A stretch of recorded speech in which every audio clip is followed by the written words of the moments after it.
She stomped down the narrow aisle like she owned the whole plane.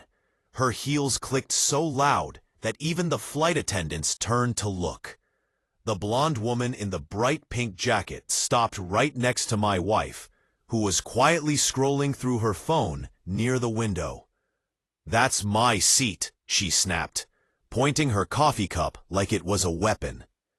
My wife looked up, calm but confused. "Ma'am, this is 14A. My boarding pass says the same." The woman leaned in, voice dripping with arrogance. "I always sit by the window. You'll move or I'll make you." People around started whispering, eyes darting between the two. I could feel the tension thickening. Before anyone could react, the woman, let's just call her Karen, lifted her cup and dumped hot coffee straight over my wife's head. My wife gasped, clutching her face as the liquid burned her scalp. "Help! It's burning me!" she cried. I jumped from my seat so fast my belt almost tore off. But Karen just folded her arms, smirking like she'd done nothing wrong. "This is what happens when people like you take other people's seats," she hissed. The passengers froze, unsure if they should step in or not.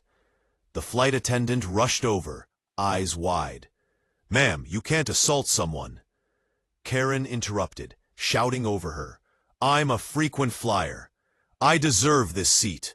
You'll regret touching me." I took a slow breath. Every muscle in my body was ready to explode, but I didn't move. I just stared at her, calm and cold. She had no idea who she was yelling at. Because I wasn't just another passenger. I owned 62 airports across the country. The flight attendant tried to calm things down, but Karen wasn't having it. She kept waving her coffee cup in the air, barking orders like she was running the airline herself. "Move her somewhere else. I paid good money for this seat." My wife sat there, trembling, wiping coffee off her face with a napkin someone handed her. The smell of burnt coffee filled the air. I could see people recording on their phones now. Karen was too busy yelling to notice. "Ma'am, please lower your voice," the flight attendant said, holding up her hands. Karen sneered. "Do you even know who I am? I'll have your job before we land." I leaned forward slightly. My voice was quiet, but sharp. "And do you know who I am?" She turned toward me, ready to spit more venom, until she saw the expression on my face. The confidence in my tone made her pause for a moment. "Some random guy trying to act tough," she scoffed. "Figures." I gave a small smile. "You just threw coffee on the wife of the man who signs off half the airport operations across the East Coast. So yeah, this is going to be interesting." The passengers went silent. Even the engine hum felt quieter. Karen blinked, processing my words. Then she laughed, a fake, nervous laugh. "Nice try. You expect me to believe that?" I nodded toward the flight attendant, who was already checking the manifest tablet. My name flashed right there under Priority Owner Access, Skylink Aviation Group. Her face drained of color. That's not real," she stammered, stepping back a little. "Oh, it's very real," I said, pulling out my ID tag. "And you just assaulted a passenger on a flight owned by my company." The attendant's radio crackled. "Captain wants to know if everything's okay up there." Karen's voice cracked for the first time. "Wait, please, can we just forget this?" I didn't answer. I just looked at my wife, who was still shaking, but calm enough to whisper, "She deserves to be off this plane." The attendant nodded firmly. "Sir, we'll handle this. Captain's requesting an emergency report before takeoff." Karen froze, realizing what that meant. "No, wait, you can't do this. I'm supposed to—" The security officer stepped into the cabin, his badge catching the cabin light. Everyone turned silent. Even the kids who were fussing a few rows back stopped mid-cry. Karen looked around like a cornered animal, her confidence crumbling fast. The officer's tone was calm but firm. "Ma'am, can you please step out of your seat?" Karen tried her usual trick. "I didn't do anything. She took my seat. She was rude first." The officer didn't blink. "We have multiple passengers recording you assaulting someone with hot liquid. Step out now, or we'll escort you by force." She glanced around the cabin for sympathy, but all she saw were phones pointed at her, recording every second. My wife sat quietly, still dabbing her soaked hair with a towel. I just kept my eyes on Karen, saying nothing. Karen's voice wavered. "You don't understand. This isn't fair. She was sitting in my spot." I leaned forward a little. "That seat you're crying over? It's my plane. Every seat in here belongs to me." A murmur of disbelief spread through the passengers. The officer looked at me, recognizing the name on my lanyard. "Mr. Parker, do you want to press charges?" Karen's mouth fell open. "And Mr. Parker? The Parker? Skylink Parker?" I nodded slowly. "You threw coffee on my wife. What do you think happens next?" Her lips trembled. Please, I didn't know. I just wanted the window seat. I was having a bad day." I didn't say anything. The silence stretched. The officer gently took her arm, but she jerked away, shouting, "You can't do this to me! I'm calling corporate! I know people!" The officer replied evenly, "Ma'am, he is corporate." That hit her like a punch. Her knees wobbled. The passengers gasped and whispered. The officer guided her toward the aisle as she kept muttering excuses that made no sense.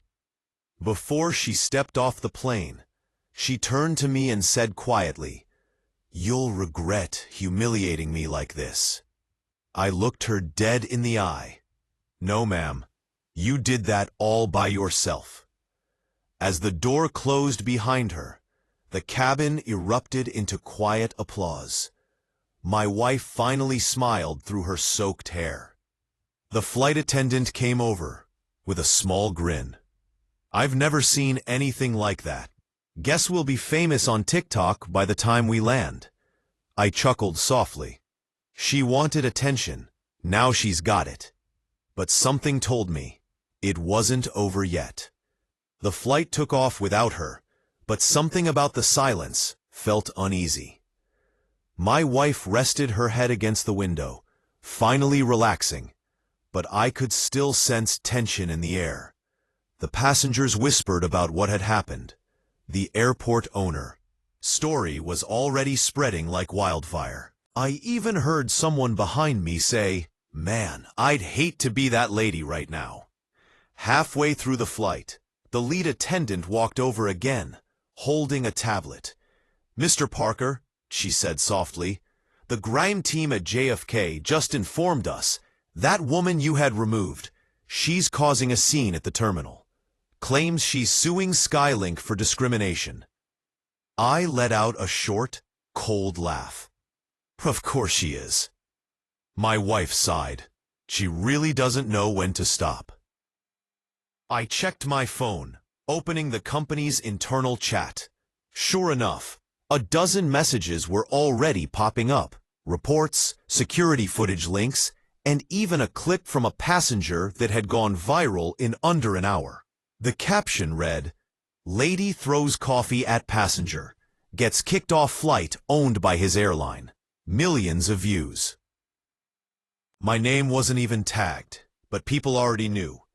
"She's about to learn the difference between entitlement and consequences," I muttered. By the time we landed, my assistant was waiting near the gate. "Sir, she's in the terminal screaming at the staff. Airport security's keeping her from the VIP area, but she's threatening to call the news." I nodded calmly. "Let her. I'll talk to her myself." My wife looked surprised. "You really want to deal with her again?" I smiled faintly. "I don't want to deal with her.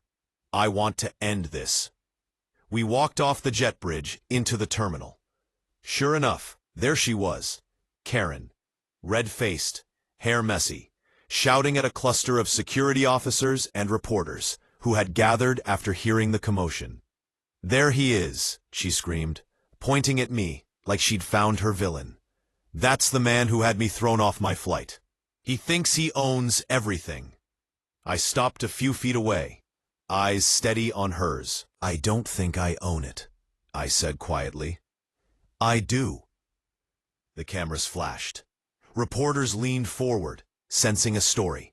Karen's smirk wavered. "You can't just treat people like this," she snapped. "You humiliated me. I'll sue you for everything you have." I folded my arms. "Go ahead, but make sure your lawyer checks who owns the runway first." A few people in the crowd laughed. The reporters whispered among themselves. Karen's anger shifted to panic. You can't! This isn't fair!"